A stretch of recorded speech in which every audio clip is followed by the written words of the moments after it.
So welcome to Maths with Ish once again. In this question we are asked to differentiate y equal to 1 plus square root of 1 plus x squared.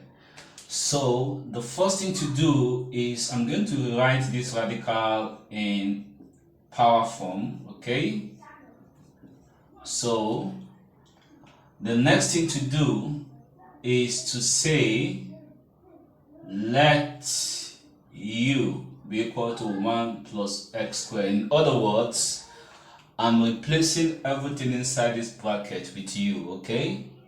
So the implication of that is that this y will become u raised to the power of half. Now the next thing to do is to differentiate. So now let's differentiate this first function here. Let's differentiate u with respect to x. So our du dx, that will give us differentiate 1, that's 0, differentiate x squared, that is 2x. I'm done with that. Let's come to this. Let's differentiate y with respect to u. So our dy du, to differentiate this, that will give us 1 over 2 u raised to the power of minus half. I believe we all know how to differentiate this common differentiation now, right?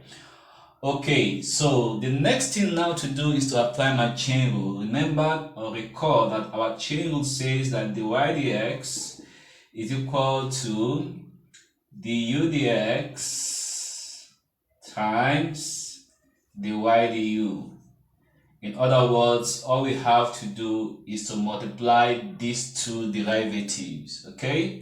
So let's do that now. So our chain rule is going to be dy dx is equal to our du dx, these are du dx, that is 2x times dy du, our dy du is 1 over 2 u raised to the power of minus half, okay?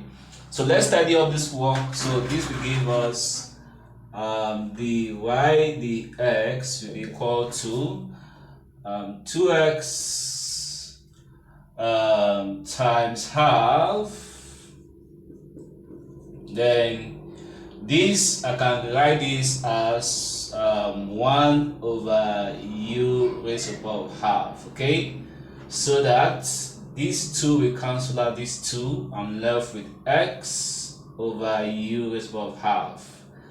And if I replace back my value for u, remember we said our u is 1 plus x squared, okay? So if I replace back my value for u, I'm going to have x over my u. I replace back this value, which is 1 plus x squared. The u has half, raised to the power of 2. And then if I want to tidy it up further, that will give us x over anything raised to the power of half is a radical, so that is square root of 1 plus x squared. And so this is the solution to this problem. And I hope you've gained value. Thank you for watching. Don't forget to like and to share this video, okay? Have a good day.